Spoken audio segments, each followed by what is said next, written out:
Let us begin. Attention, people of Earth, I have an important announcement to make. Oh, no! Tony Caravan. You've been subjected to a highly sophisticated form of propaganda. It's just what you need, not what you don't. Good morning. Okay. Tape deck alert. Tape deck alert.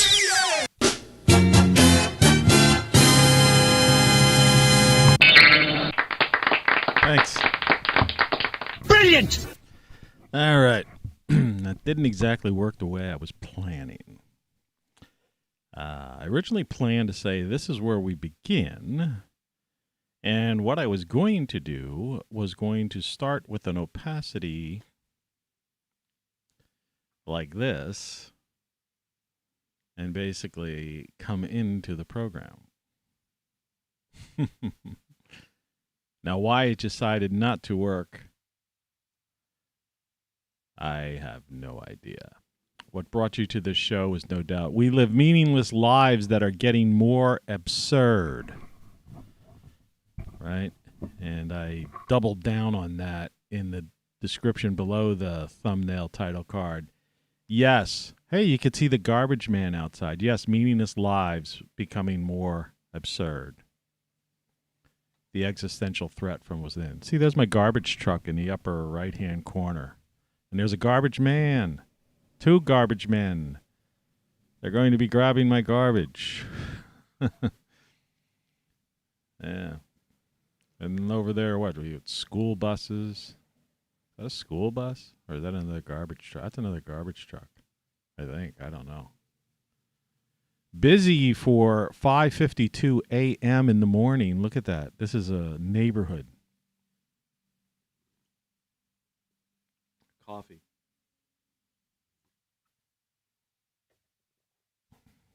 Anyway, so it's a very interesting statement. And here I am, 2 days in a row in 2022. Yesterday, my back. I hadn't done this for a couple of days, and I guess to readjust my chair, give myself some lower lombard support, as they say. I'm wearing a New York hat in honor of the former New York City that used to be a great place and my stomping grounds on a number of occasions when I lived and worked in New York City. And I had a blast. It just used to be a playground. Fun place. And I took it in. I took most of it in, I'll tell you. It was cool. But times have changed. Times have changed. I saw a guy yesterday, Rossman. He fixes Macs, Apple computer things and stuff. And he goes out on his bike or walks sometimes, and he just does these street, just on the street with, like, I guess a GoPro camera or something weird like that. I don't know what he uses. And he just shows you, street after street, he usually live streams them. I mean, it's not edited stuff. And then he comments on it. Like yesterday, the one I saw yesterday, he was looking at where he used to have his old store, the old neighborhood where his store was. And he was just pointing out closed buildings, businesses that have closed since, he moved from that area. He was showing trash bags on the ground. This is in the, the downtown district. Well, not downtown, but I mean what we call downtown in other places. In New York, downtown's a different, Anyway, to make a long story longer, it's part old New York and it's part, partly a surrealistic nightmare. It depends. I mean, it depends on your income bracket, I guess, and neighborhood. Otherwise, This is a nightmare. It must be a nightmare. I wouldn't want to be there, from what, and it's not just from that guy. I mean, from what I've seen, from many a person. But what I liked about his particular little trips he takes is that it's like what I do. It's live, unedited. It's like this show. It's live, unedited. So if I screw up on the beginning, I screw up on the beginning, right? Doesn't matter. I'm not going to fix it. I don't play those games. I've done the same with my songs, I record them, and I try to record them live, right? I mean, unless it's a major, they're multi-track, so I play all the instruments, so I have to lay down, the bass, I have to lay down the guitar, I have to lay down rhythm, I have to lay down lead, and any kind of other percussions or special effects or whatever. I'll even do the drums, by doing a digital, but I'll be playing it. I could do that. I have a MIDI keyboard. I don't know if I ever showed that before. So, and what I'm saying is that, and then I'll do the vocal. But sometimes the vocal is usually the last thing I lay down, obviously. And sometimes I'll do a vocal over a vocal. But, if I slip up on a word or something like that, I usually let it in, there's something about authenticity, right? That just, to me, is honesty. And that's one of those things that's lacking, in all this overproduction stuff. And something that's definitely going to be lacking, in the metaverse, as they call it. Movies are extremely, gone over. I did a book, speaking of meaningless lives and absurd and all that stuff. One of my longest books, this was from 2016. And that's a picture of me. That was when my first radio job, of course I've got it all, messed up to just, for effect. I designed my own covers and artwork, of course, obviously. The old radio board. But it's My Life is a Surrealistic Nightmare, 2016. So what's that? 6 years ago. This, on the back of it, I have a bunch of these books laying around. This one, let's see, how many pages is this? About 134 pages. That's pretty big for one of my books. I usually don't go that thick. It's fairly thick. On the back cover, let me get rid of this stupid title card. I think you got the idea right now.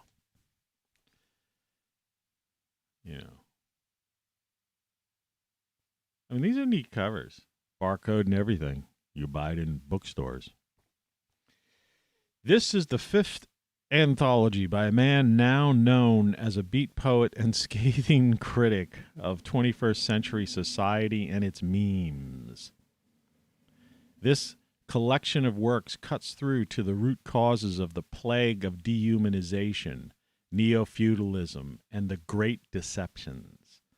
If you ever felt that something wasn't right about your life, the culture, and the things around you, this book will confirm your suspicions and enlighten you. You are a wage slave. You are a serf. You work your whole life just to pay the bills. And when it's all over, you've got nothing but debts. You're destitute and broke, sick and alone. That's a quote from one of my beat poetry tracks. In this thing,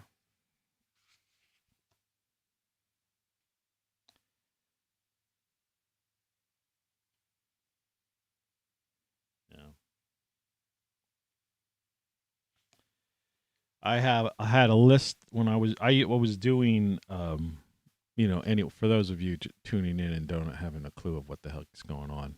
You're listening to Tony Caravan Live. There's all kinds of different, in several books of mine, in a series of them. I've done 10 books. 11 actually, but I mean 10 that you can still buy, right? And in these books, there was a group of them that followed a certain format. You know, there were like essays, and then there were like lyrics, and then there were like things from tweets and things like that, quotes that I had made, and then some personal stuff. And sometimes there was a screenplay or a short story. But I mean, these were the kinds of things you usually found in the books and find in most of them until I started. The latter two books are like flow of consciousness. Right. I just got right into it. You know, it's like I basically, excuse me, emptied out most of the boxes, which is how this whole thing began. And I think I expressed that once before in a show, but that's how this whole thing started. I just had a lot of things that I knew I was never going to develop, right, and pursue, and so I decided to put them in book form and just get it out there as a way of consolidating it. And then at least I would have a copy of a book that's concise, that would be the, you know, all these loose pieces of paper, ideas, and stuff that was floating around in my head and being traveled around from apartment to apartment with me was now in a book. So it was more a personal effort. And judging from sales, it was.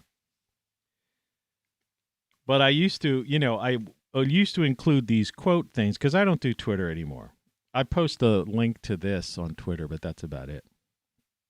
And I'm just like looking at stuff, like some quotes I have in here. These are my quotes. People choose personalities like clothing, but underneath there's something different. Likewise, people are attracted to an image, not the essence.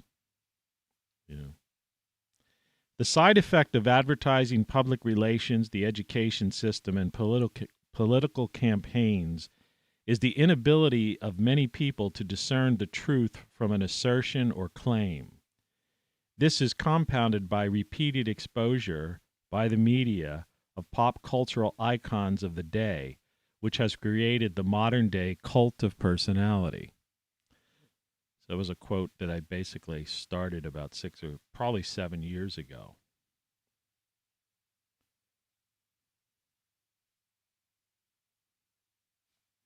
Interesting.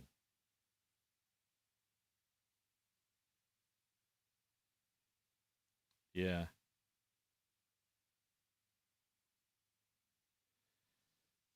I put this hashtag Twitter should have a clickable bull below tweets for the obvious reason.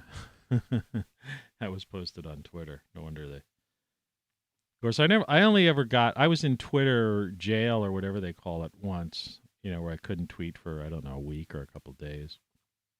Right. Yeah. We'll see if there's anything of interest in here.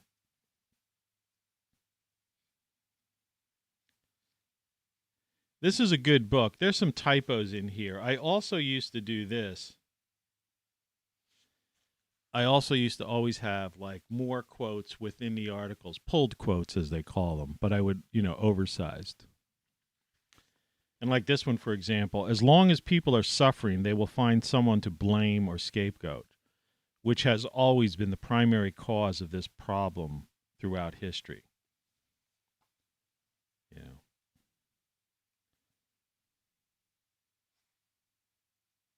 You know, back then, this book was written. I had one. There was an essay in here, "The Trump Phenomenon: Understanding Why Trump Was Elected, the Difference Between an Alpha Male and Misogynist, and the Fear of Foreigners versus Racism."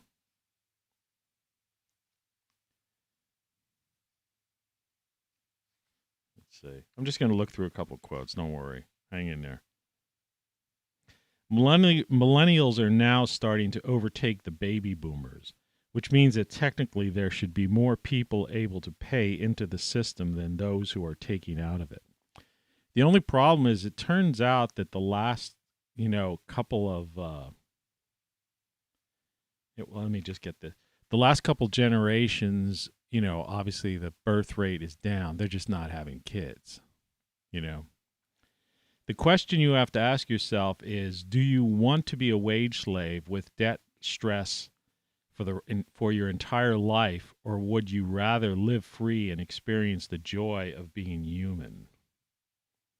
You know, and even back then, like I say, back then, 6 years isn't a long time, but, you know, living cheap and green, escape the rat race and rediscover what it's like to be human. And you could see I have some pictures of stuff that was from my garden, fresh tomatoes and probably some chopped. I don't know what that is. Chopped herbs, pepper. The only thing you really have to do is eat. Everything else is just an elaborate construct by greedy and powerful, hungry humans, so they can live well off the backs of the rest of us. And hungry, you know. So the idea is that, and a lot of people don't think about this, that the only thing you have to do is eat. And that's my whole concept of, like, you know, and this is going to be an ongoing theme. And we're going to do, as my garden grows this year, that's going to be more of a theme of, you know, my little Garden of Eden here from 2 years ago. Like I say, it improved last year. But the point is, yeah, the only thing you have to really do is you eat to survive. It's, you know, that's it. Everything else is, I mean, yeah, you need shelter, right? And that's why I said yesterday in yesterday's show, I'm not going to repeat, you know, what we talked about yesterday. But find yourself an inexpensive place to live. And like, if you're like me, who's on the verge of basically growing most of my food that's in an 18-foot wide area that gets the sun. Remember, you want a south-facing backyard.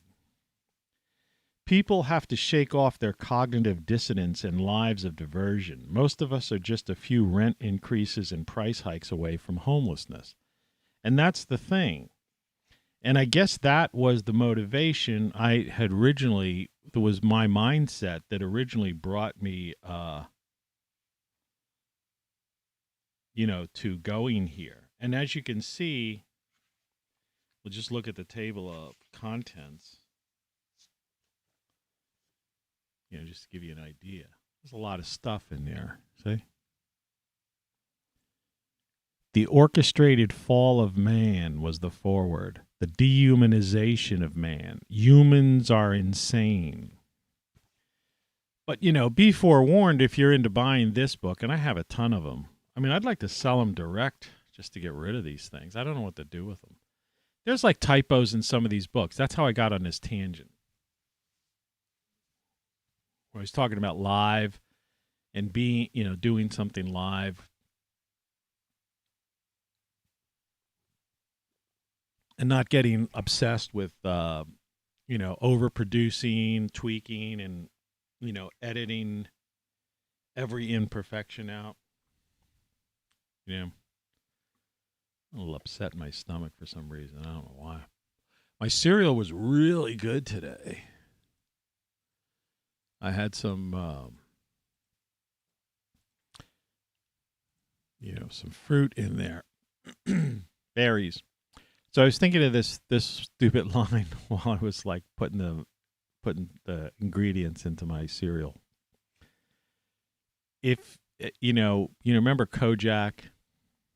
Probably don't, but those who do, one of his common lines was, "You blew it," right? You're blowing it. But you know, if somebody says, "Hey, you blew it," well, if there's a Frenchman around, they'll think you're talking about a blueberry. Blew it. I know, it's weird. It's weird. But, you know, still, this is the only station that matters. Quality, quantity, and variety. ROCKFLUX. Let's get this show on the road. All right, here we go. I'm still pushing this song to hit the charts. Virtual Cage. Share it, listen to it, like it, and share it. I don't care. Spotify, wherever you do it, do your thing.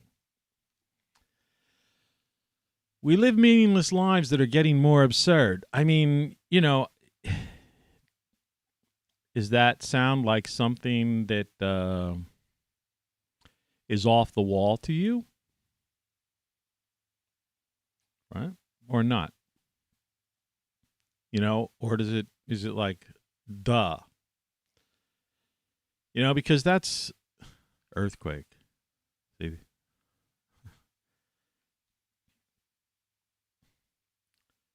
But think about it. I mean, this is the way I've always looked at things. And I've had meaningful relationships. I've had meaningful jobs, right? I think doing this is meaningful, right? Whether or not it has a small audience or not, it's still meaningful, right? But, in making that generalization, we live meaningless lives that are getting more and more absurd. It's just a blanket statement. And I find that to be true.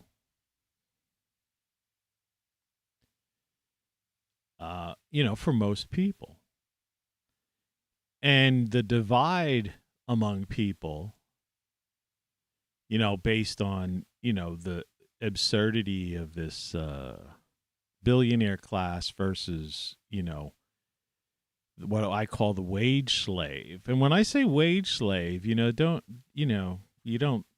turn off and think I'm talking about, people down at the very bottom or somebody who just doesn't want to better themselves or something like that, which is part of it.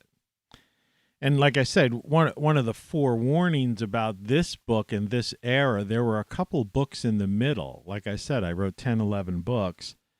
And kind of in the middle of that, I was definitely leaning more towards progressive thinking. Because I had bought into the idea that there was still hope that maybe, the concept of change, that, I hadn't fully been enlightened on the fact that I didn't understand how deep the bureaucracies and the corporatocracy had their tentacles in everything. And so I was talking about stuff that almost sounds like things that people on the left these days say, but of course the people on the left are all, the elitist, the ruling class, the ruling elite, more or less. So they're, when they say it, well, it's hypocrisy for profit. Right. Whereas, or I say here, the practice of claiming to have moral standards or beliefs which one's own behavior does not conform to. Well, when I was saying it, I was a true believer, and I thought that we could build a better world or a better society. And then through a series of events, both on the global, or not both, but I don't know, on the global, national, and local level, right, for me, it became pretty clear to me that idealism was foolhardiness. And that didn't mean that I couldn't change, or you couldn't change and have a good quality of life on a localized level or even an individual level. But it meant that my writings and songs and certain things trying to, the whole save the world, save the planet concept that people still have or spout out was, was absurd. It was it's a fool's errand. And those who support it were, just not dealing with the reality or understanding the way things really were. And so I admit, and it's one of the drivers of me to do these things is because I myself fell victim to believing that change was possible. And like these people who are still talking Save America. I heard Dave Rubin said that yesterday. He's all excited down in Florida and building the new studios for locals and Rumble, I guess, or whatever. And he used the word Save America. We're going to save America. And it just reminds me of like when I used to live in D.C., you know, they used to refer to it like inside the Beltway. You don't hear a lot of that talk anymore. It comes up every now and then, but it used to be like common, right? Because people criticized back then. It was like that bubble inside the Beltway. They were unaware of what was going on, and the Beltway is simply the road, you know, for those of you who've never been. It's just, you know, roads lead into Washington, D.C., but there's this beltway that goes around it. See, various exits you get off, you know. And so that was considered like the beltway bubble, more or less. But, you know, we all have those kinds of individual beltways, like where we live in bubbles. And those of us surrounded by certain people who believe in the same thing. It's like if you lived in a certain small community and everybody there went to some church, a particular church, and that was like the church that people went to, say, you know, pastor, preacher type of thing, right? And, you know, and so that person almost becomes the center of the community, right? And those sermons are usually not just about stuff from the book, but they're also about the town, right? And if there's ever you know, like people think this doesn't still exist, but there's still a lot of places in this country that are like that. And if there's, you know, if there's a town hall meeting or something like that, it's in like that place, right? Or that person is considered part of, you know, a pillar of the community in a sense.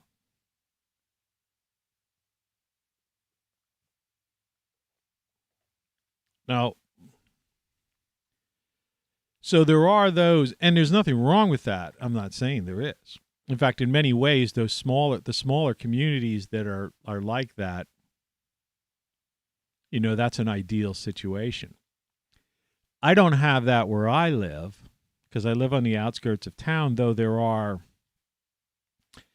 See, what I'm disappointed is the fall of the social clubs. You know, when I was younger and I was in different areas and different towns during interims in between some of the bigger jobs I've had these like little I'd spend a year here or there doing something. You know, it's just so complicated to get into.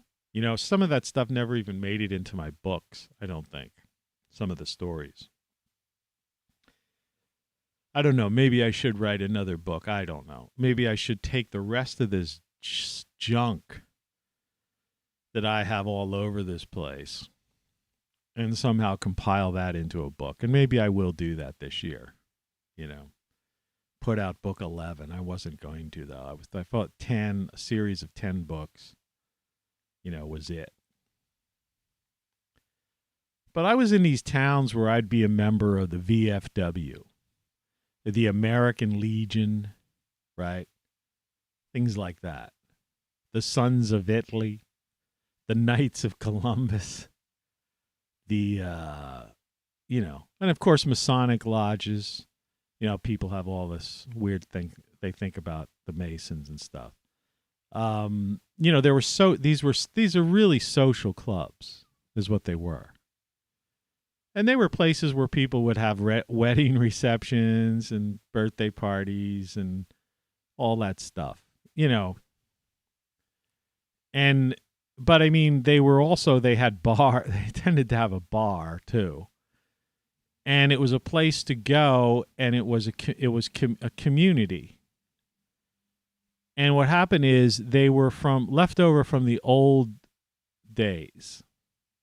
At one time they were big, in the days of the dances.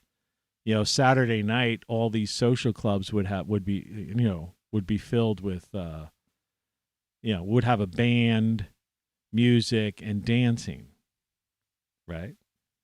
Social clubs, the Catholic war vets, right? All these kinds of things, and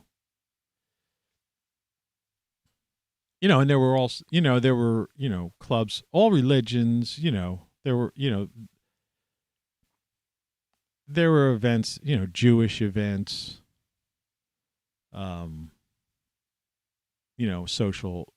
social gatherings, the Jewish community center, that didn't have a bar, but and then there were the city clubs, and I don't mean clubs, but I mean, they were like, well, I grew up in a town called Pottsville, and of course they had the Pottsville Club, which was kind of a semi for the elite meet, but it was still like a club, and then there were the country clubs too, But some of those more elite things, they still exist in many ways, but then, they've changed, and they've kind of turned into, they weren't what they were. And some of those things weren't inclusive, etc. I don't want to get into a discussion on that. But the general clubs, like the VFWs, AMVETs, all right. So you see what I mean? How many? I'm just remembering, passing these buildings. I wasn't a member of all these things. I just remember all these things. And they were all over the place, right? There was the, there were German social clubs, the Liederkrans, right? I remember growing up. So there were all these things and places for people to gather, Polish social clubs, Lithuanian clubs. Like I said, when I grew up in the summertime, there were every weekend at a couple of these they were places where they had, they were set up to have these big, like large picnic social gatherings.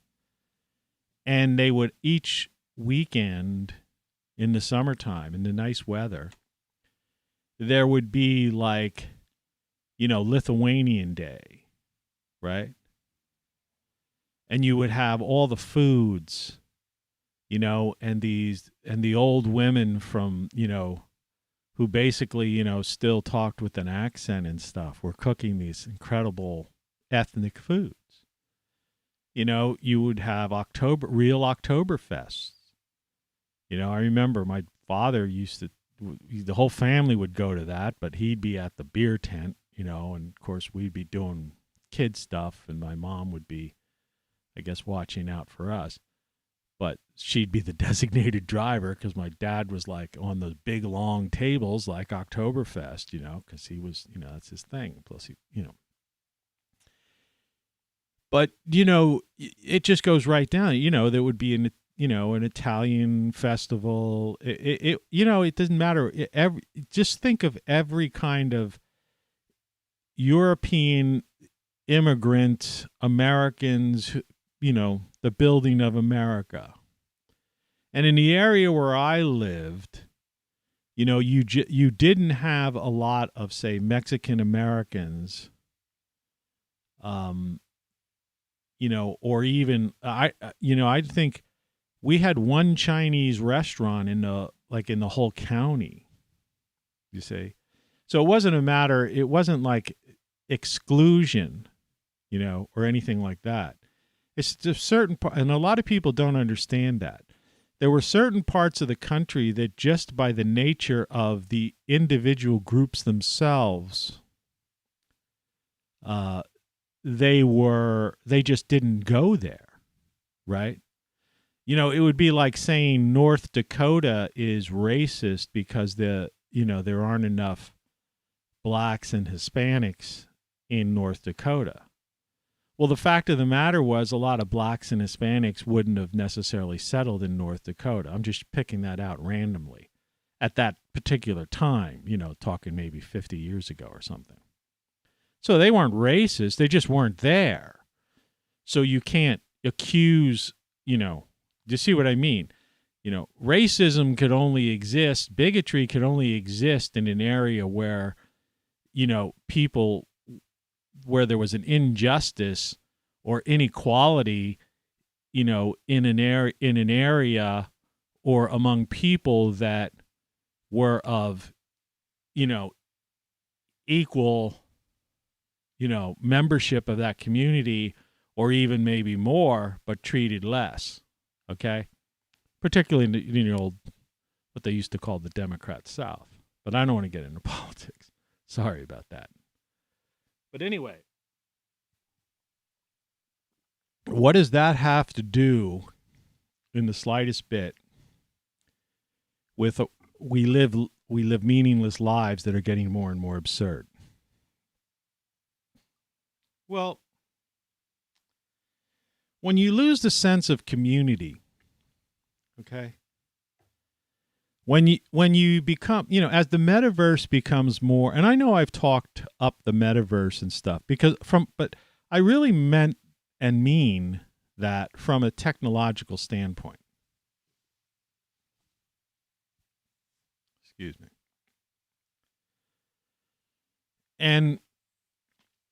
But when when people are separated and doing these Zoom meetings, Duo, FaceTime, Skype, there's a couple other ones they have that, that's not community. It's like you'll see on Amazon Prime, Netflix, and I guess probably the other. I don't have all of them. I only have like one or two. And sometimes I get one, and then I'll just can't get it for a month and cancel it. But you'll see this thing, a little rectangular box, a button type of thing, create a watch party or something. And, the new FaceTime with Apple, one of their big things is to be able to jointly have like listening parties.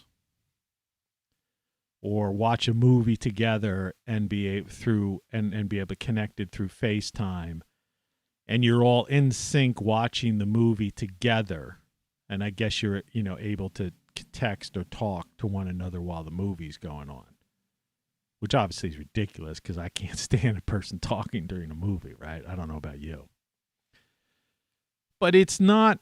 Someone said, "Well, it's the next best thing to being there," and not really, not really. Now, you should be there,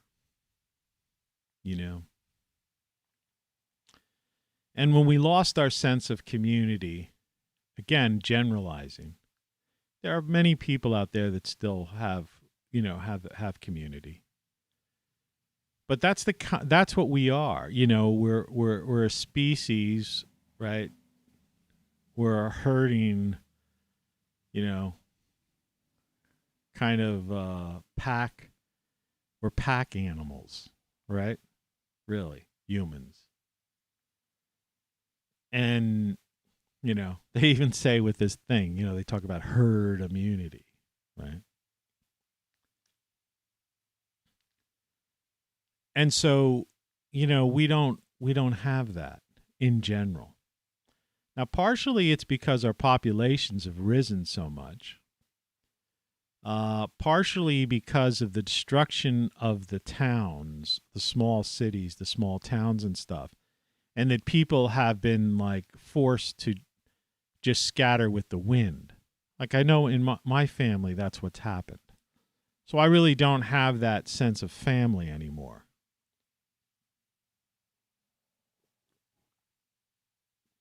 Which is unfortunate.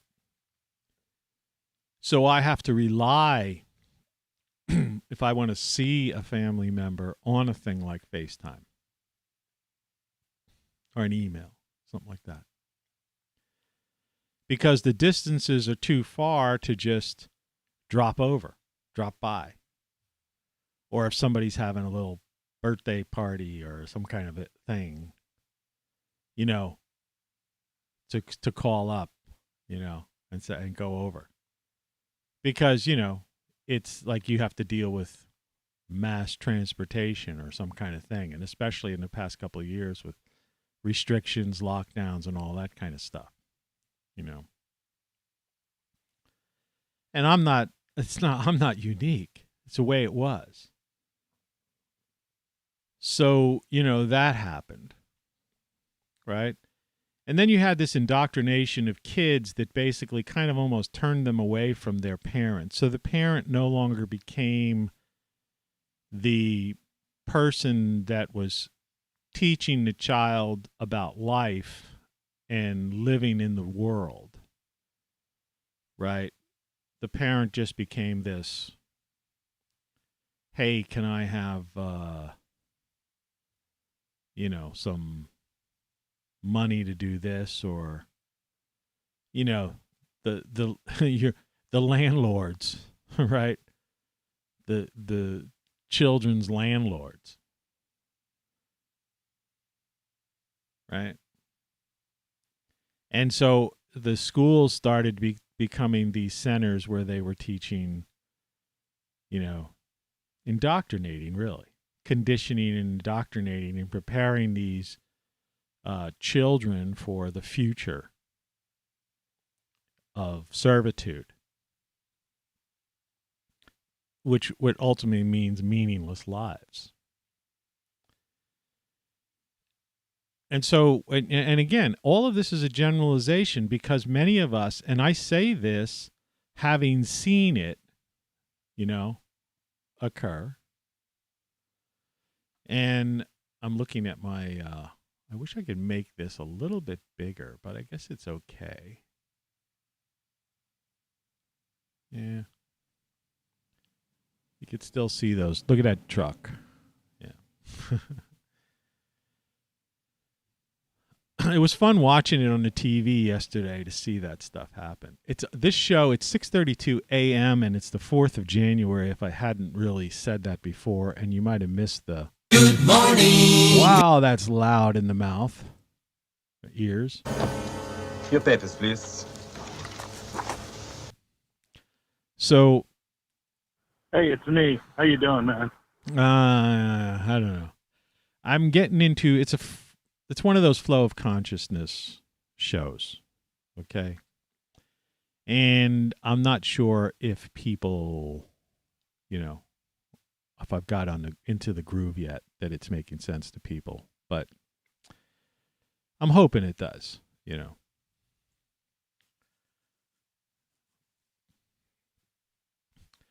I thought, just trying to get comfortable too with this chair. I thought I might have had the thing, this thing, it seems like everybody's getting it, and I thought I might have gotten that last week or whatever. And I don't know what the deal is with this, because they're just not forthcoming with information.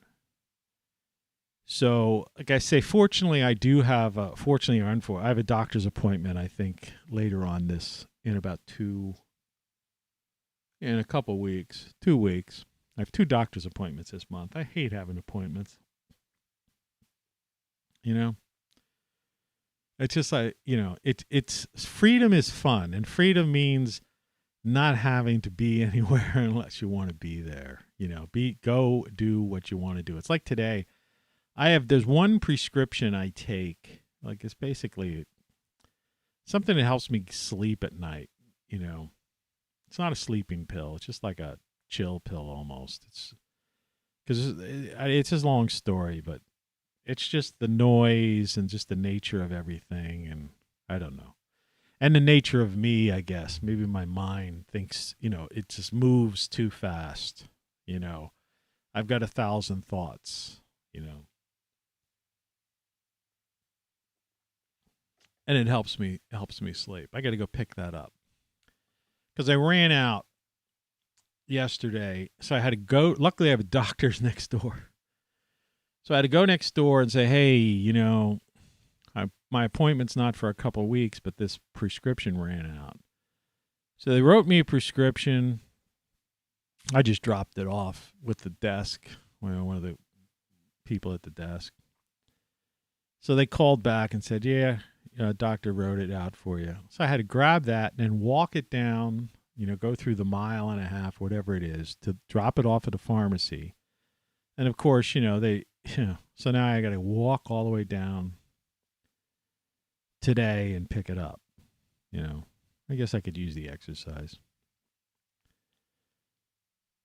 But it's a thing to do that you have to do. And then like in 2 weeks, I have to go to a doctor's appointment. And then I have to go to this other doctor that's not next door, that's like across town. And I have to arrange for what they call a med van, because my insurance covers that.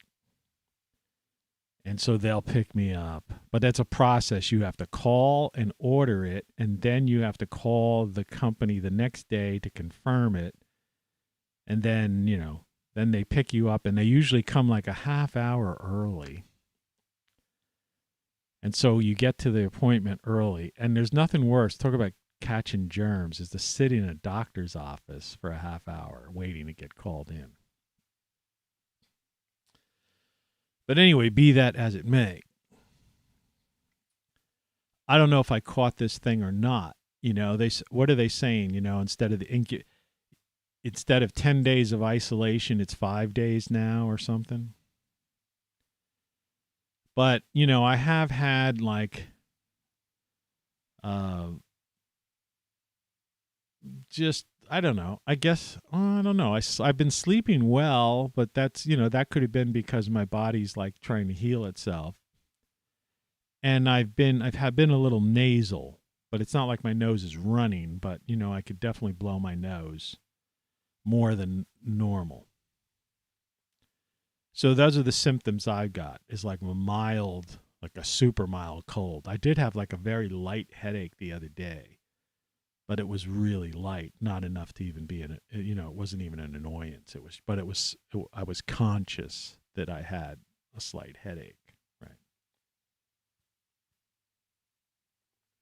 Now, I don't know if that means that if indeed I did have it,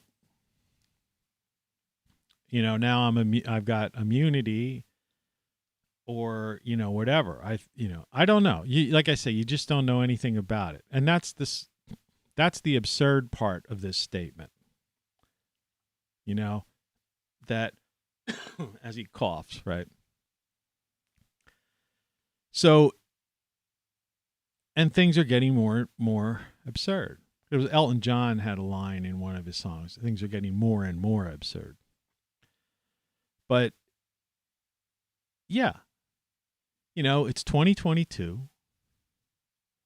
The good part about that, I was thinking about the other day, is I was thinking, hey, it's January already, which means I only have about 3 really bad months of cold weather. So before I could start really getting out in earnest working on my garden, so this boredom, I don't like being bored. I don't like the winter,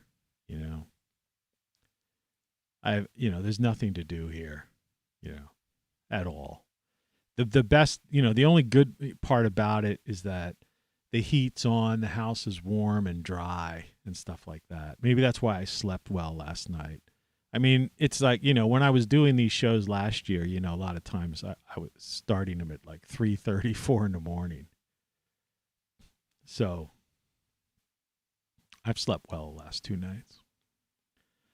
Of course, there's some rain in the forecast, and let's see when that's supposed to happen. Today's supposed to be sunny.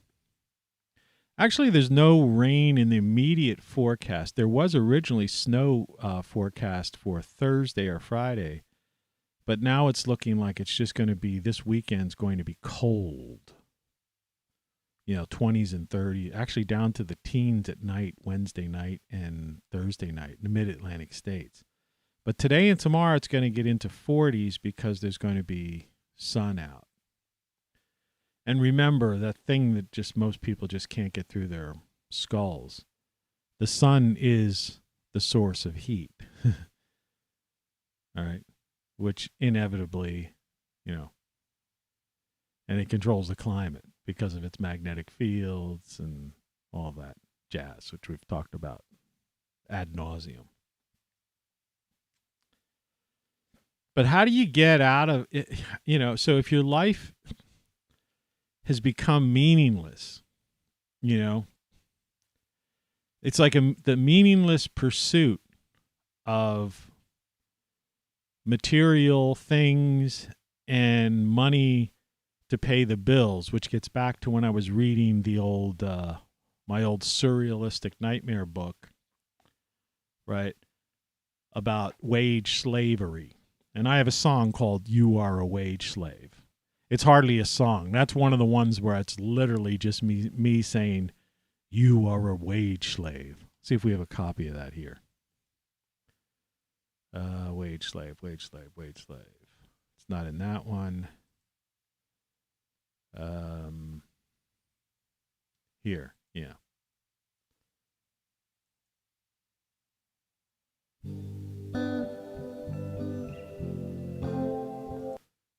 These darn intros I have are so long. I think it starts right about there. Let's see. You are a wage slave. You get the point. It's just a little bit of you are a serf. You work your whole life just to pay the bills. That kind of thing. And you could see how that would be more the progressive towards the left type of idea as opposed to a libertarian, whatever, conservative. But who cares about these so-called titles? Right? And classifications or ideologies. I mean, that's part of the meaninglessness of life these days. Because people are obsessed with esoteric things that don't really, they're not substantive. And, it's hard to talk early in the morning when you just get up. And to base your life on these things and to have goals that are not, it's like the title of this book over here, my latest book, Then What? And, I know it's crazy. It's like every time I talk, I refer to something like, like back here's a CD, and here's my previous book, Codex, which deals with like AI and the hard problem of consciousness. It's like I always seem to be pointing to something of my own, like Great Solar stuff. Here is a site I have where you can get these power. But the thing is, that's what I'm trying to get at. I'm not monetized or anything. And what I've done is I've kind of dedicated my whole life at this juncture, at this time, and I guess here to the end until I just, vanish. Yes, I'm branded. Everything's branded. ROCKFLUX mugs. If you look really close back there, next to the VR headset, there's the morning show mug, right? And then that everything guy wearing the mask, and next to it the droid, the 3D droid with the game over hat. The set looks pretty good right now, I gotta admit. I got the color improved a little bit. I'm pouring my last bit of out of the carafe into my cup.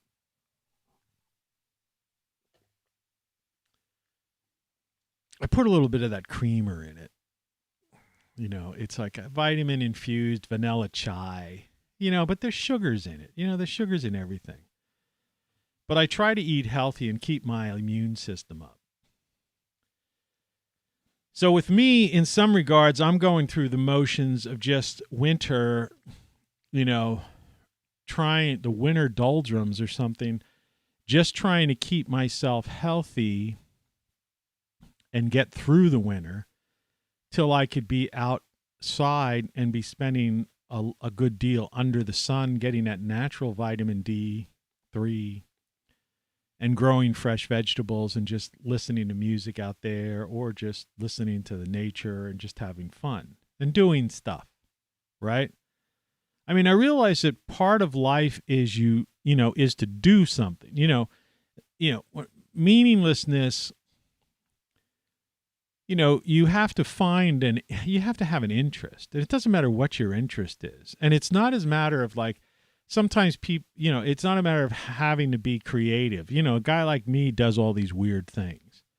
Well, that's just the way I am, and I come from a family that, I guess, genetically, my mother was a painter, sculptor, sang.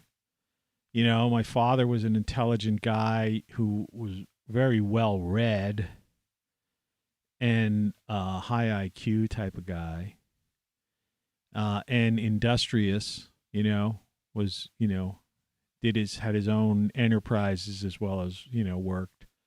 And he, and did some travel and, spent some time over he was in the Korean War. So, you come from everybody comes from a different type of background, and that kind of is, and we our family, stayed together.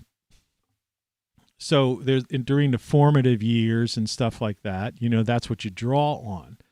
And that's what I was kind of talking about before, where today we have the nanny state.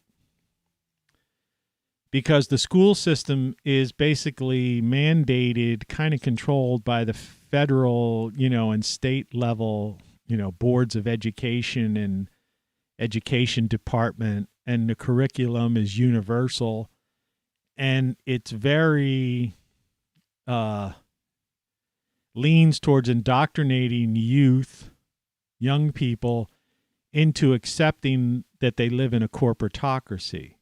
Big tech, big data, big ag, big pharma, big media, military industrial complex, big finance, Wall Street, central bankers, all that stuff, right? That's the corporatocracy. And overseeing the corporatocracy, of course, is the World Economic Forum / UN, Davos set, right? Which is basically international crime league, or an organized crime syndicate, whatever you want to call it. I know that sounds absurd, but that's what I mean, and it's getting more and more absurd. And it's not like people who believe that things are going to change somehow, like Dave Rubin. Sorry to call you out, Dave, but that began this whole conversation, so I may as complete the circle. Is that, you're surrounded by people who are true believers and believe the same thing for the most part. So there's this, it's like that inside the beltway thing, but it's like anything else where people believe this is possible. It would be like having, people having this, social event around a campfire, say in some ancient times, right? Within some mini castle or mini little, not even castle, but a place with, they used to always have these settlements, would have these walls and say they were just built out of logs, right? And so inside there would be some celebration, and there would be a fire, and there would be music, right? Somebody playing the hurdy-gurdy. It's an interesting weird stringed instrument. But they weren't aware that there were barbarians at the gate, and they were about to be attacked and overrun and all of that. And that their civilization was about to end. It was a civilization-ending event was about to occur. But inside the gates, it was fun and festivity and,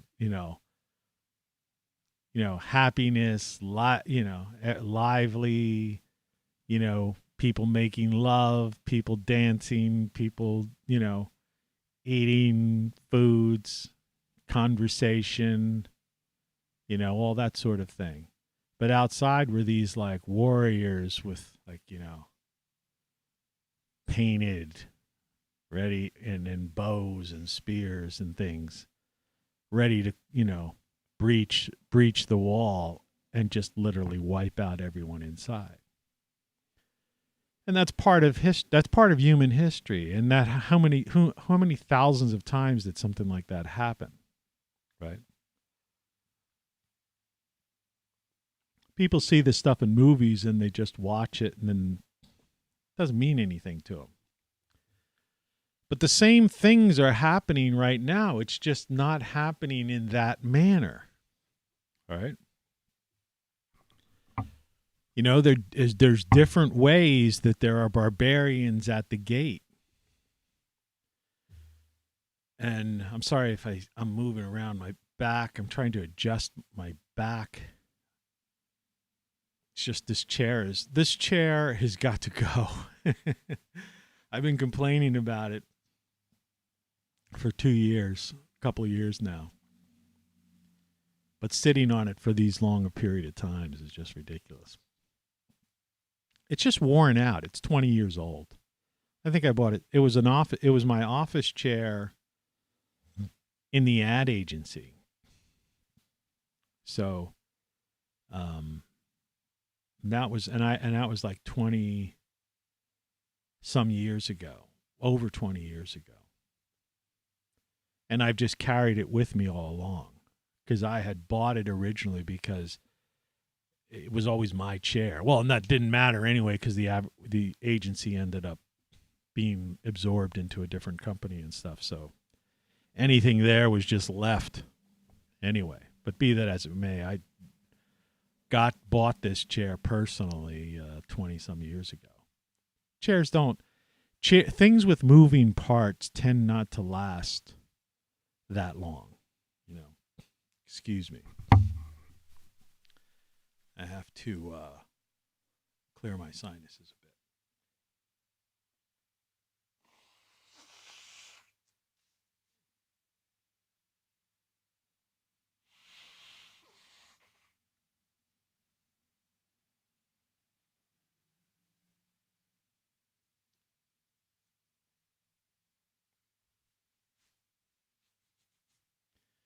The famous white handkerchief.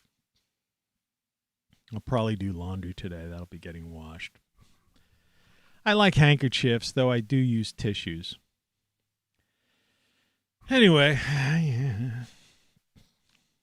so yeah, I think I might have come down. Of course, I said this like a week or so ago. So that's the part I'm kind of looking forward to talking to the doctor about. A real doctor that I trust who seems to be somewhat educated and who will have had, hundreds of experiences, direct case experiences. To see it, how this thing really works, because you can't believe what you hear on TV, And they're kind of neat having that little thing like the live, what's going on outdoors. It's just weird. I was watching some storm chaser guy on YouTube. There's several of them, But there's something about live. Like I always envisioned one of the first things I had on my website back in like mid 1990s was a webcam. And even though that wasn't necessarily a live webcam, it used to take a picture like every, I don't know. I think you could take it down to 15 seconds or something, but I used to take it every minute or 5 minutes or something like that. And you were able to have things on there like the date and time, but you also have the tie into like weather stations, so it would give you the weather would be on this. And so if you went to my website, you had here's a picture. I lived down in Florida at one point, and I had it pointed through a window, and I rigged up this weird thing. It's kind of like this. I'll show you, and again, for those who don't really grasp what's going on here. You're listening to Tony Caravan Live. I had a magnifying, let's see, I don't know if this one will do it or not. Let me just try this. Yeah. Well, you see how that lens, I mean, I just put it up there quickly to show you. This expands your view of the room and me. But I also, and now you got this giant face. But I also have two other lenses. I have wide angle, a fisheye lens, and I have this other lens that's like a telephoto lens. And it wasn't those particular lenses because these originally I got for an iPhone. But I had some kind of lens. It was a pair of binoculars. Yeah, it was one of those small pair of binoculars, those mini binoculars. And I just rigged it up in such a way on this camera, a webcam, on a mini tripod. But, I don't know, could probably use duct tape. I don't even know how I had the thing rigged up. But I had it set up by the window, and it went through the park because it was binoculars. I had it just set up right that it was like this close-up, like this whole screen would have been this gazebo in this park. And I was publishing a local magazine. It was like a magazine about the town. It was just a little thing, like these things I make, that I've shown you 1,000 times, like. One of these type of publications, right? That have ads in them.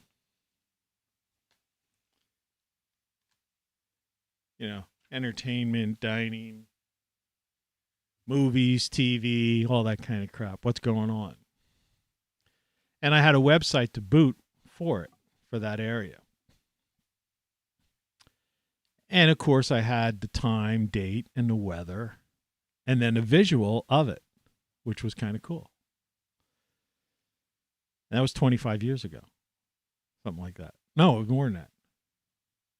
No, it was about 20 years ago. That was after the agency. I went down to Florida for about a year or two, and then I came back. And what did I do? Yeah, I came back to the agency building, which was then emptied, remodeled and fixed that up, ran a pseudo agency with like a print copy shop type of thing going on just to make a living and be free. Then I moved to another town, to a different college town, and lived there and published that publication for a couple of years and stuff. And it was then that I decided that I had enough of this kind of stuff, and that's when I bought this house and just settled down. This is in a different town then. So within just that 20-year period alone, I lived in 3 different towns, 3 different cities, whatever, but probably, half a dozen different places, right? And prior to that, forget it. Like I said, New York, L.A., my hometown, Philly, D.C.,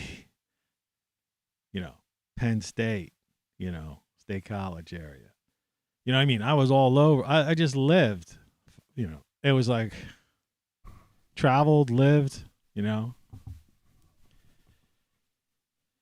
And my life wasn't meaningless, I was doing things and I was fulfilling, because what, you would say, so what would be, what's the opposite of meaningless,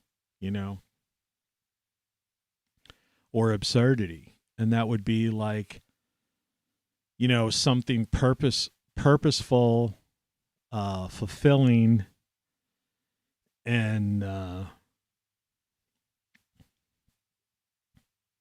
sane, right? But it's not that way. You know what I mean? It's not. This is insane.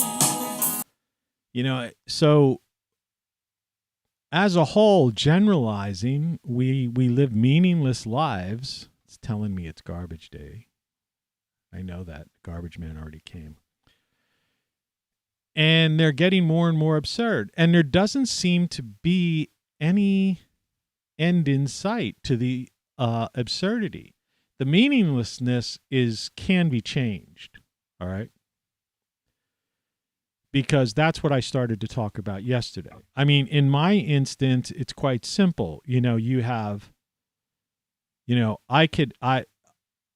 this gives my life meaning, right? A purpose, right?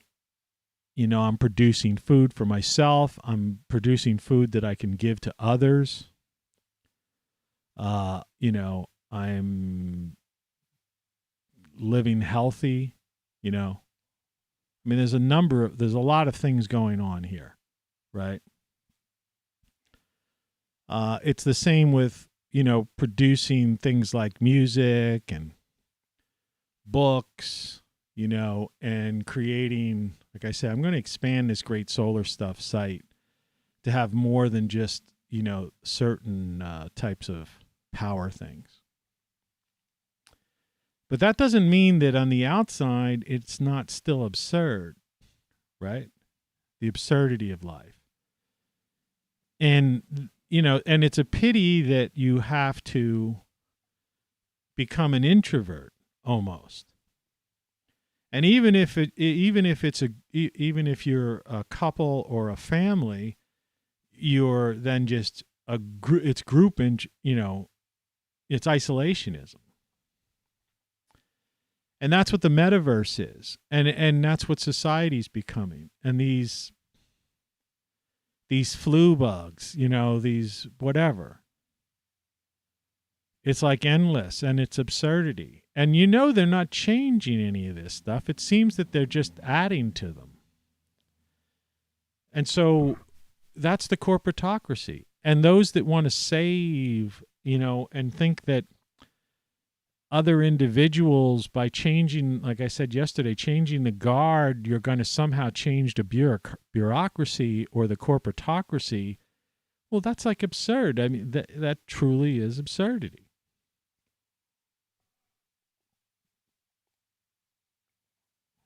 They're not going to change. They didn't change before. Then why would they change now?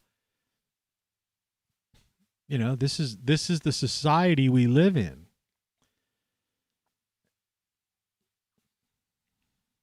So yes, meaninglessness. And that's what you have to do. I think everybody should really be focusing on that. And first you have to identify, and that's why I did this, and that's why I made this as the title. First, you have to really, the first step in solving a problem or coming to grips with something or making some kind of change in your life is the acceptance of the thing. So you have to accept that our lives are meaningless and becoming more absurd. Right?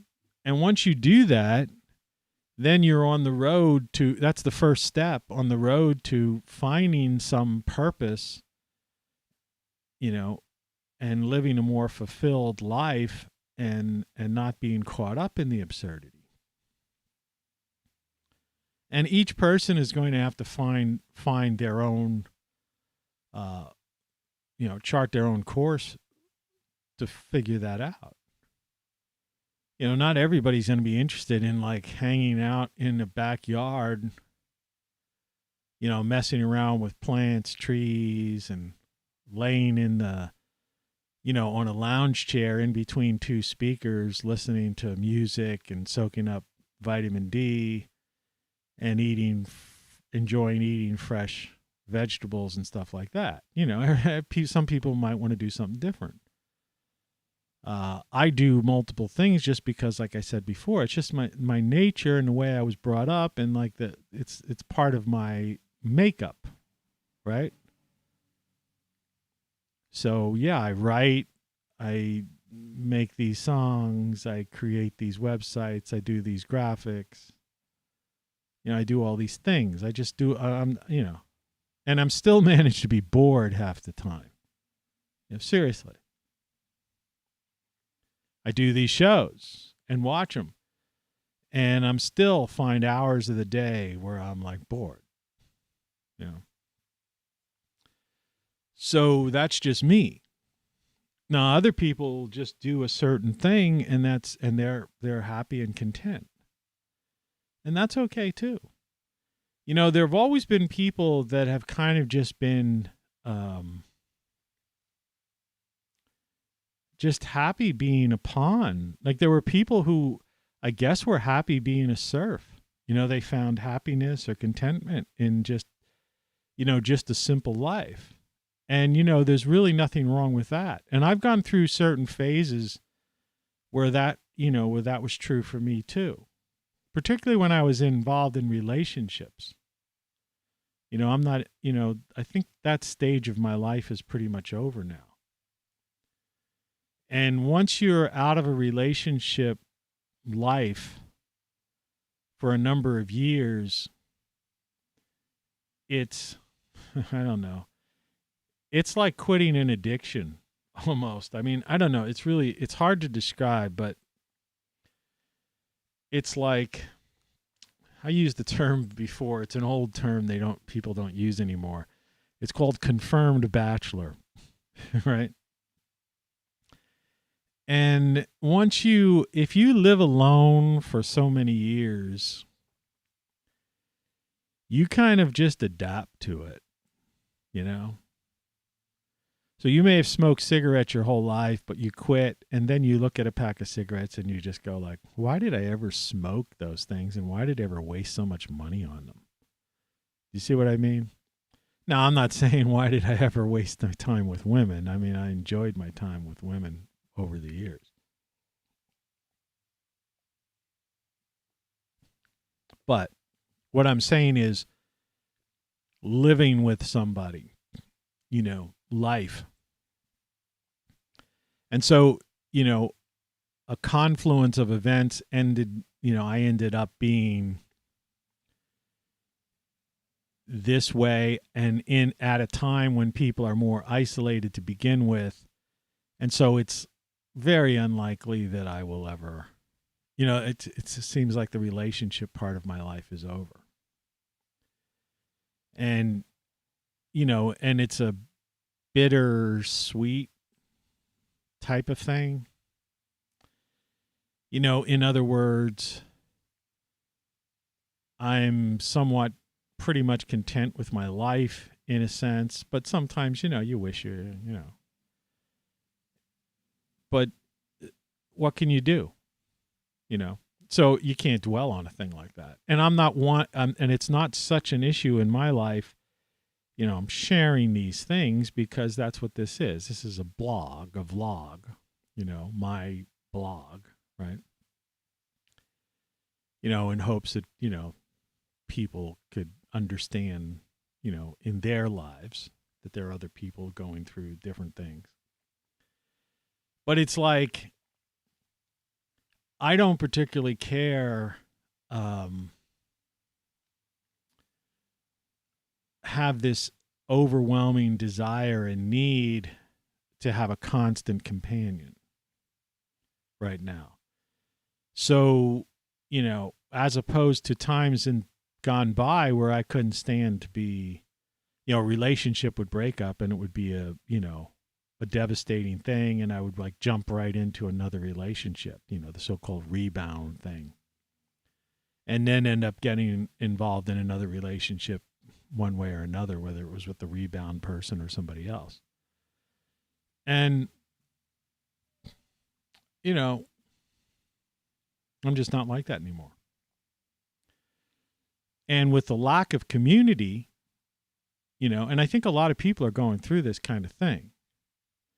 More so younger people than people my age. And, you know, replacing that with the metaverse for me isn't an option. I have no interest in that. You know, like I said, I don't even, the telephone to me is not really even such a big deal. You know, I don't particularly like it. I just unplugged my coffee mug heater.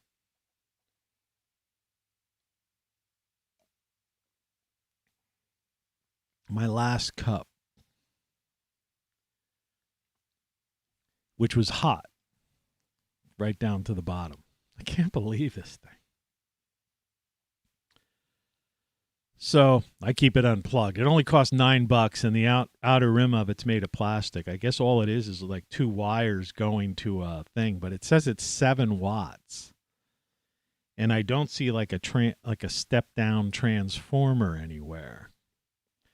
So that's the part that I wonder about. Like, how do they get it? I'm looking at the bottom here. Wait. Oh, 17 watts. 120 volts, 60 hertz, 17 watts. All right. I was thinking 7 watts. But 17 watts is still next to nothing. That's its draw. So I would imagine that whatever resistor or something that's only taking, I mean, I'm not an electrical engineer, but it seems that would be the part that would go. So I only plug it in every morning for like an hour and a half or so, and then that's it. So I'm hoping longevity, I'll get, some time out of it. But one day I think it'll just, start smoking or something, which I'll be sitting here in front of it, unplug it, and that'll be that. Throw it away and buy another one. I'll buy another one because for $9, I've already used it for, I forget what show I brought this on, but, Anyway,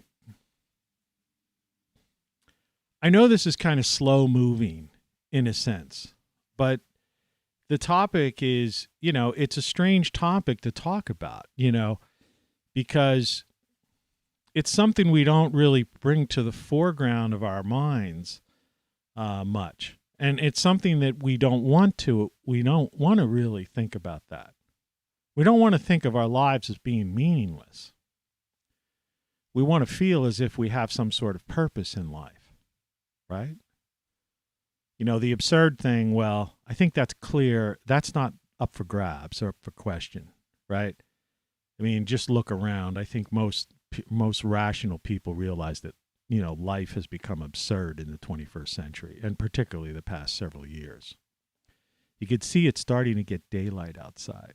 You see up top there. It's interesting.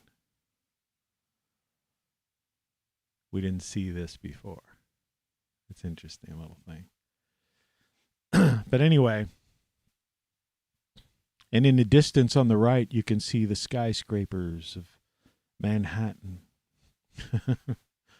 It's an interesting little whatever's going on there. So, but meaningless lives. And so you have to find a purpose. And the question, remains like, are you being fulfilled currently? Or are you trapped? Are you a wage slave? Are you going through the motions? That would be meaningless. Life is going through the motions.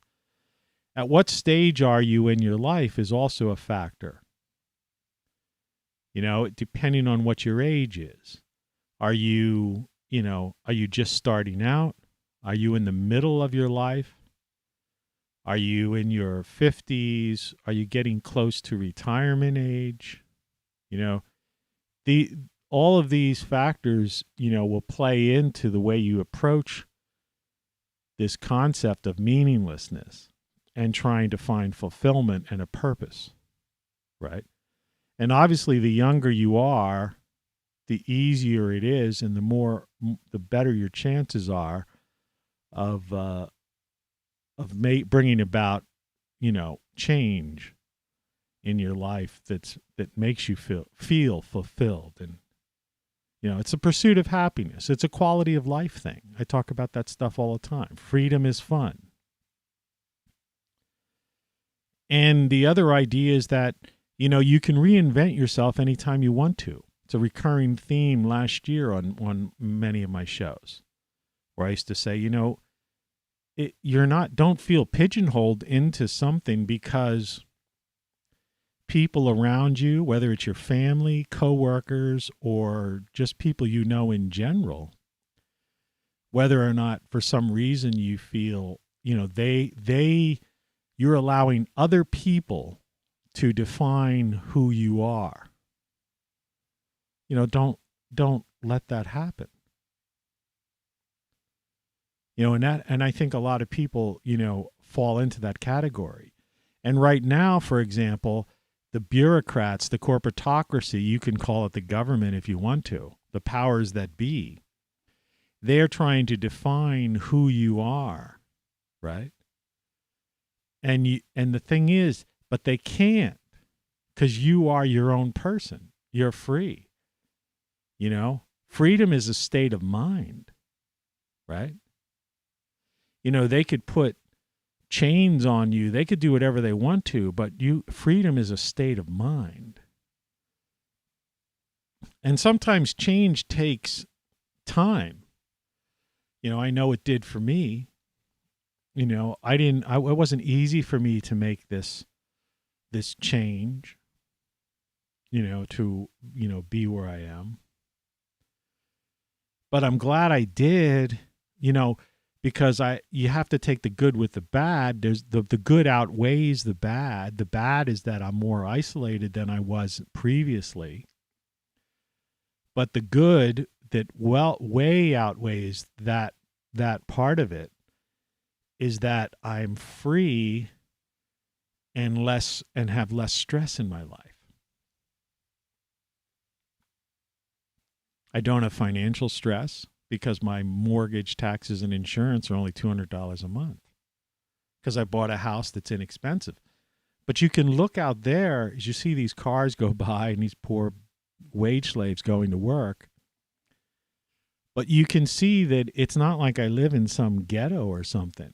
In fact, we're looking out at a building, a nice looking building. It's like a store of sorts. And, there's property across the street. And, like I say, there's a doctor's office on one side of me, and a grocery store down the street, convenience store up the street, and there's some bars and there's pizza shops and things like that on the street. Yet I paid less than $20,000 for this house. And and I'm on the outskirts of town. That's why there's so much traffic, because it's like the way people enter and come into and out of the town. It's towards the outskirts of town. And you could see there's a bus stop right across the street, but I don't ride buses. That's not my thing. But see that? There's a bus there. Stops every like 20 minutes or so. This is helpful for my show, for me to, because I talk about these things, and this camera too that I set up is kind of neat, because it basically, shows you the things that I've alluded to over the last year or so. So, for some people, this kind of thing, this would be ideal for an individual to have a bus stop across the street, a doctor's office next door, and all. So, pretty much everything's here. But I paid less than $20,000 for this house. And the thing is, while there's all that traffic, some people say, well, I don't know if I'd like all that traffic out there. But you can see I have a covered porch, and part of what you see there is like that thing coming down is a chair, and I've got these posts up there. But the thing about it is, I don't really care, because I have this in the back.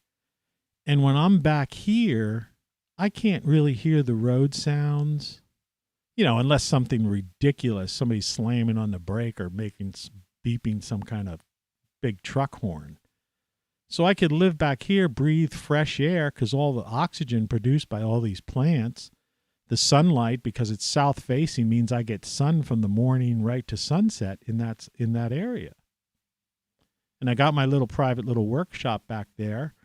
I could go in there, escape, and I have two speakers above that chair there.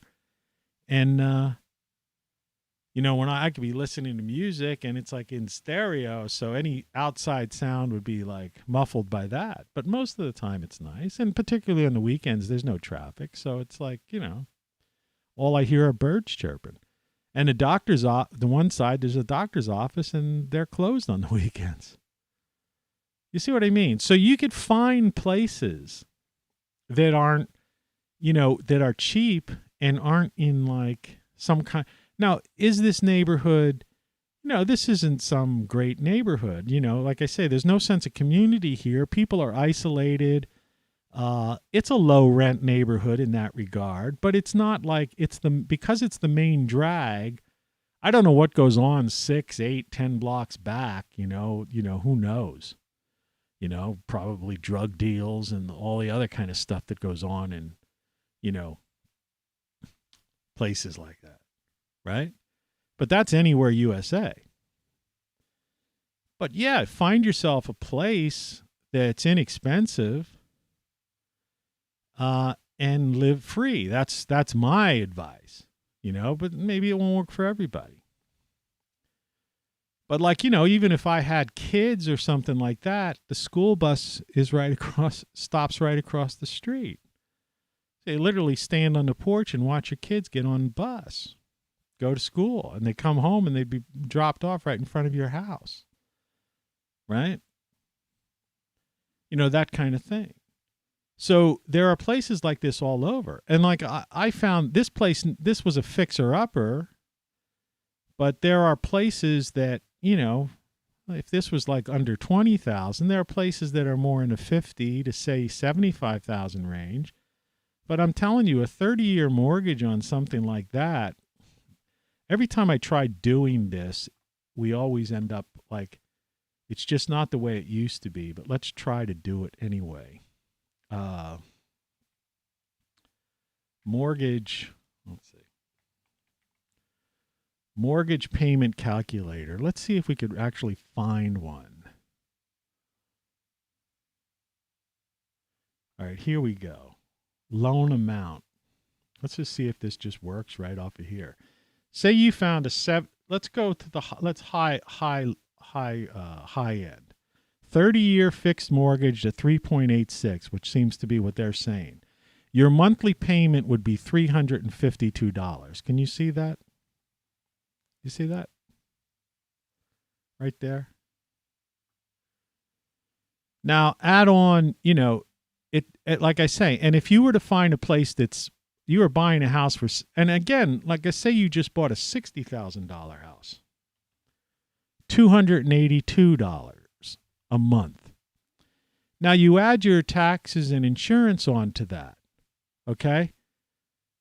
But the point is, whether it's for $60,000 or $75,000, you'd be surprised right now with the real estate market. A house that would cost that amount of money, all right? Let me get out of this thing. It's weird how that works. It's getting really bright out there now. So you could see my porch. So you could see it's like I have the privacy I have.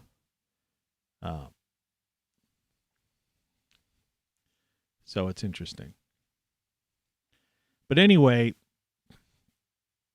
so if you're buying a home for, say, $50,000 to $75,000, which you could get a good home, not a new home. See, the thing is, my house is 100 years old, but I mean, you could buy a house that's like 50 or 60 years old. It would be considered a fixer-upper. All you would have to do, there's a house that was on the corner, 2 houses down from me. A couple of guys bought it. I don't know what the deal is, but they live in there. And they bought it for like $20-some thousand, and it has a brand new metal roof on it. Now, I had seen the inside of it. In fact, if it would have sat longer, I was considering buying that house, like swapping out. Like I was going to sell my house and move there, literally, because it was had that brand new metal roof on it, and But anyway, when I looked inside of it, it had old wallpaper on it, but it had hardwood floors. and like a funky hardwood kitchen cabinets and stuff that were nice, and the sink was fine, and the plumbing was fine, though it was kind of big, which, so in reality, I really wouldn't have ended up doing it, because even this place this is 2-bedroom, 1.5 bath homes, and I'm just one guy with a cat, right? A guy like me could live in ideally I could live in an efficiency apartment, which I have over the years, 1 bedroom at best. But you know what I mean? Two bedrooms, 1.5 baths. I mean, it's convenient. I have the half bath downstairs, so I don't have to, schlep upstairs. But upstairs I have the full bath, But I'm saying, these houses all they require is you go to Lowe's and get, if it's a bigger place, unless you're into like weird color walls and stuff like that, you get a 5-gallon thing of white interior latex paint roller with an extension on it, some, one of those things of spackle, pre-mixed spackle. And, and you might need some things here and there to fix a couple odds and ends. And you just patch holes, get some sandpaper, patch some holes, and paint away. Right? And you got you got your own home. And like I said, looking at those mortgage numbers, if a house is going to cost $50,000 to $75,000, chances are the tax area that it's in, your taxes aren't going to be high.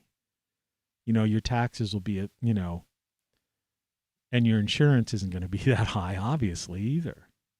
So probably if your monthly payment is somewhere between $282 to $3 something, you're probably all inclusive will be like $500 or something.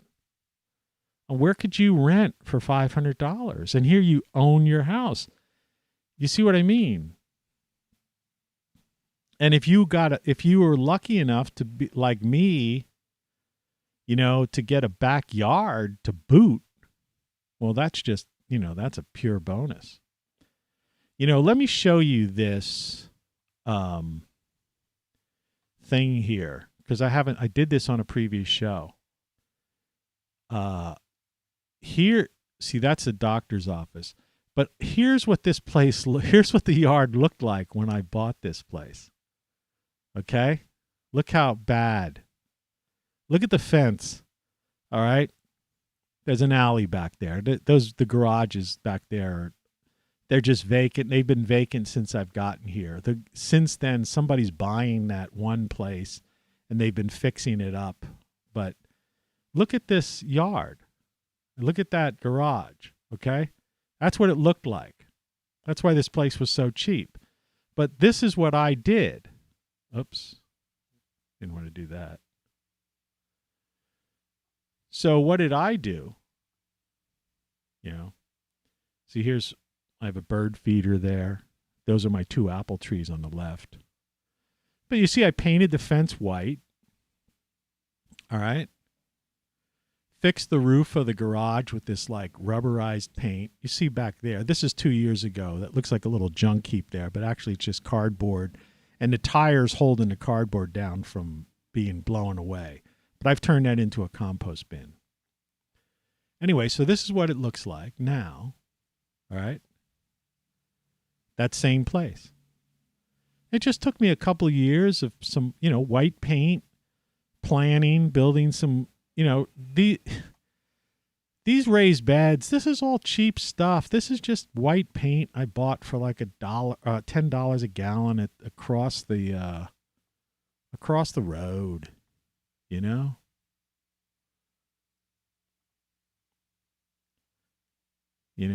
as it gets very bright out there. Today's supposed to be a sunny day. They sell paint across the street there. And I got like paint they were selling for $10 a gallon, unloading it. But it was still good. Exterior paint. So all I'm trying to get across here on today's show, with this whole theme of meaningless, we live meaningless lives that are getting more absurd, is that the change is going to come from within. All right. And freedom is a state of mind. And meaninglessness is what the powers that be want, because that's how they have control over you. All right?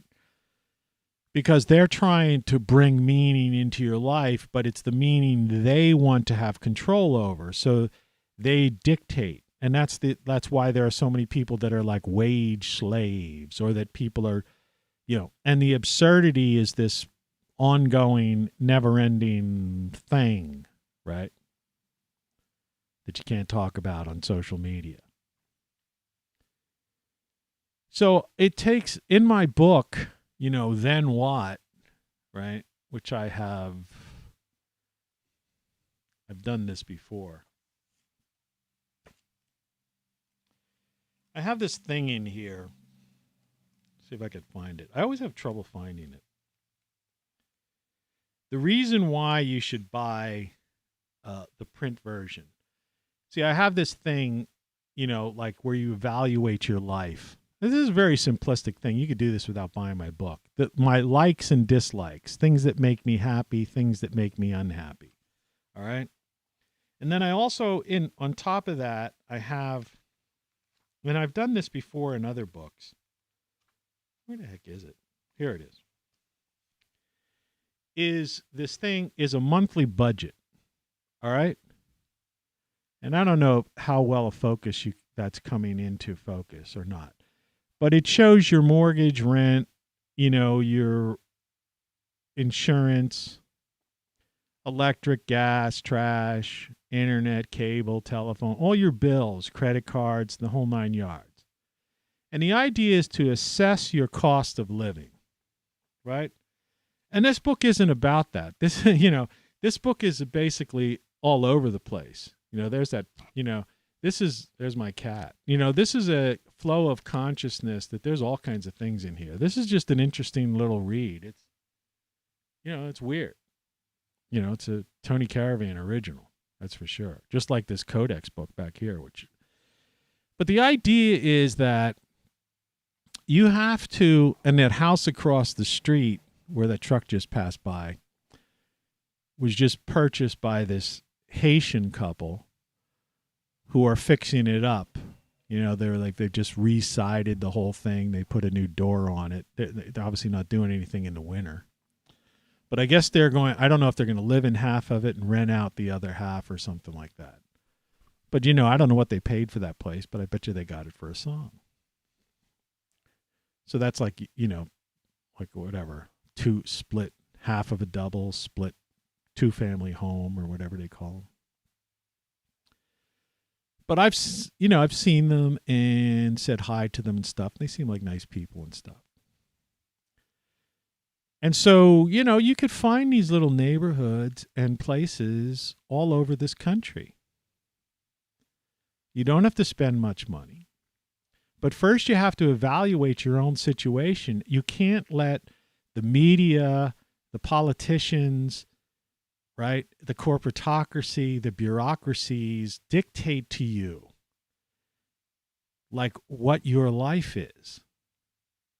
Because they're trying to put you down, push you down, become dependent upon them. And I don't mean dependent upon them for services. Like, people who collect Social Security, people who, go to the VA or, who are, have other social services and things like that. Hey, look, you pay into a system, you get the money back. All right? That's the way it is.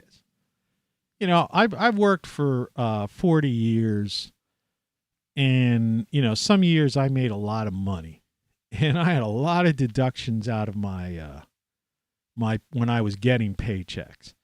And when I was worked on my own and had my own companies, which I had a number of projects, every year I had to send a check to the IRS. I had to pay taxes. I wasn't getting, money back. And so the point is that,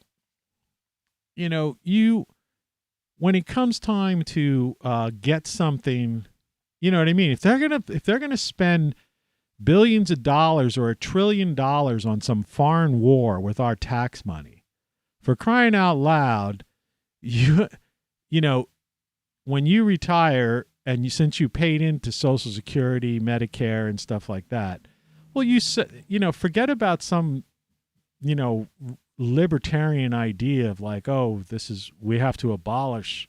There's people actually talk that way, like abolish Social Security. It's a socialism program. It's socialism. Look it's even called so. No, it isn't. You paid into the fund. Right? Same with Medicare. These people forget that. Now, somebody who just comes over the border to get free welfare, from the state, well, that's a whole different story. Okay? But that's a problem that's the corporatocracy has set that system up. And states like California, that's why their taxes are high and why people are leaving those places in droves. Because they don't, why would in other words, you want to pay, I'm against, I think, taxes are crazy to begin with. All right. We didn't even have federal taxes until about 100 some years ago. It wasn't even in the Constitution originally. All right. Some states don't even have a state tax. Right. But whatever the case may be, you choose to live where you live, and like I say, you got to play the game, by the rules of the game wherever you are. And if you don't like that game, get out of that game, stop playing the game, or move to a different place where there's a different set of rules. And if your life is meaningless, if you get my book, Then What, the print version, and you fill out the likes and dislikes, and you look at your budget, you really seriously fill out those numbers and say, hey, man, look how much money we're spending. And I watched that guy, whatever his name was. What was his name? You're listening to Tony Caravan Live. And he showed me that I could get he's only paying $200 a month for mortgage, taxes, and insurance, but he showed me I could get a $75,000 home, that might require a little bit of paint here or there, paint, spackle, and maybe a hammer and nail to fix a board or a baseboard, something here or there. And my taxes, mortgage, and insurance might only be around $500 or more dollars. In that range. Well, I guarantee you're not paying that, in rent. And you got your own house. See, that's the thing. They're trying to push away from home ownership. You will own nothing and you will be happy is one of the biggest lies they're trying to throw on people now and making your life meaningless. Get your own home. Have your own piece of property. Right? Like I say, you don't have to grow a garden like I do. If you've got kids or if you got, a hobby or you got whatever, heck, you could do whatever you want to, You could put a swimming pool in the backyard and just swim in the summertime or whatever. You know what I mean? Hot tub. It's your place, right? You could paint your walls, chartreuse. You do whatever you want to. And so the idea is freedom is fun. And the best way to freedom, I believe, is getting out of these high crime, fiefdoms, these run by dictators, the major markets, the big cities. And if you have to be even near them for some reason, move to the outskirts of town where you'll find things that are cheaper. But stay along like I am a main drag. You see how there's constant traffic. Where you have constant traffic and stuff, you don't have high crime. There's not a lot of stores here. Like I say, there's a few things. There's no reason for anybody to smash and grab here because there's no stores like that. Like I say, up the street, there's a convenience store. Down the street, there's a pizza shop and a grocery store. You know what I mean? You look out, you stake out your area. You know, you got Google Maps, you got Apple Maps. You got things like Zillow where you could look inside the house, the pictures of the place and all that jazz. Spend some time, figure it out, look at your budget, think about your likes and dislikes. That's the most important thing. Are you happy? What makes you happy? What makes you unhappy? And if the list of things that make you unhappy outweigh the things that make you happy that you currently have in your life, then it's time for a change. If you fill out a list like that and the things that make you happy are you're meeting most of those things in your current situation, then by all means, you have no reason to change. Not everybody has to change their situation. And like I say, depending on your age, you know, there's no urgency. You know, so you may want to work. You may like the people you work with in a specific job, and you may feel somewhat secure where you are. And you may be making good money and putting a little bit away, and you're happy. So that's a good thing. But if you're in a place where crime is increasing, where you're paying a lot of money and you find yourself more and more isolated, and you're thinking, oh, the metaverse, at least, you know, like as if your community is going to be a virtual community, then maybe it's time to start thinking about change.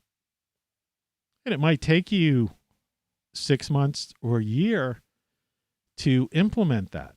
That's what it took me. I think I started thinking about it, you know. Well, like I said, when I was writing this book, I obviously was like realizing that my life was a surrealistic nightmare, but I mean, that was really pushing it. But I mean, I was starting to see the absurdity of what I was doing, and that I was a dead end, you know, that the future didn't look bright, that there was going to come a point where I was going to be unable to keep up the lifestyle that I had, the quality of life and the cost of living that I was having. I saw that 5 years down the road or so, that was going to be not sustainable. And that was just me. I happened to see that I saw this stuff coming. I knew this was going to happen, right? And sure enough, it did. You know, sometimes you wish you weren't right about something. You know, that was one of the ones I wish I would have been wrong, you know, but I was right. And so I moved to this place, bought a place, and right at the right timing, I mean, it's crazy, but right at the right time, you got prices go up, you know, and all of that. And so I end up in a situation where I'm paying next to nothing and my cost of living went way down while everybody else's cost of living went way up. Right? And they're dependent upon, you know, landlords and different types of things and paying high prices of gas. Like I said, I got rid of my car, you know, and my license. I don't even drive anymore because I don't have to. I don't need to. You know, I wish, you know, it is a regret of mine that I let my license expire and all that stuff. But it's an added expense that, you know, like I say, that's a bittersweet thing. You know, it's like kind of like the relationship thing, you know. So I don't have a perfect life and I don't pretend to. But like I say, the good outweighs the bad, you know, and in the grand scheme of things, I'm mostly, you know, happy. And I'm definitely free, you know, without a doubt. I am free here. So that's basically it. And so that's kind of all I really wanted to talk about. It may not have seemed profound, you know, but I think it made sense, you know. So, you know, if you feel you're living a meaningless life, and we all know life is getting more and more absurd, then it might be time for it to consider a change. And that's what I'm going to do this year. And I'm going to show you stuff like this.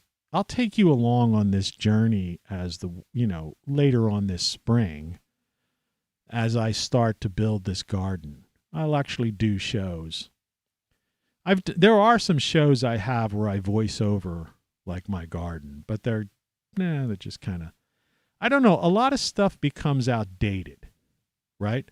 When you do a morning show, a daily show like this, even though some of these topics, like meaninglessness and absurdity and stuff, they still tend to, it's a pity that we don't get more viewers. I say we, me, and my cat, because, some of these shows will become outdated in a sense. They're almost a time capsule. I mean, others won't. Others in and upon themselves are a complete thing, But I'll take you along for the ride this year. It's going to be a lot different than last year. It's going to be, like hands-on. And so today's show and yesterday's show are kind of a prelude, but, we'll get out of this studio in the coming months and go into the backyard, or we'll go into other parts and places and get into the details of living, right? And maybe I'll be delving into more of things that were written in these books and stuff. And maybe you should get them, So it's up to you. So Good morning. Visit my site, ROCKFLUX.com. That's like the portal. TonyCaravanLive.com. That's the portal to all my books and great solar stuff and my music and all that jazz. So anyway, take care. Hope you enjoyed this program. I hope you get something out of it. I get something out of doing these shows, because it's a way of, when it's a free flow of consciousness like this, it's a way of talking out an idea and kind of working it out. And inevitably I enjoy watching the playbacks myself. So I hope you got something out of it. And yeah, by the way, that the girl with the game over shirt, all those shirt or the hoodie, all these shirts and hoodies, I have every one of them. And, it's good stuff. And it's a way of communicating to people in a non-confrontational way. Things like everything you know is wrong, or you don't know what you don't know, game over, then what, right? All those types of shirts. Or you could wear one of my branded shirts like ROCKFLUX, or there's the Tony Caravan, everything you know is along with the class.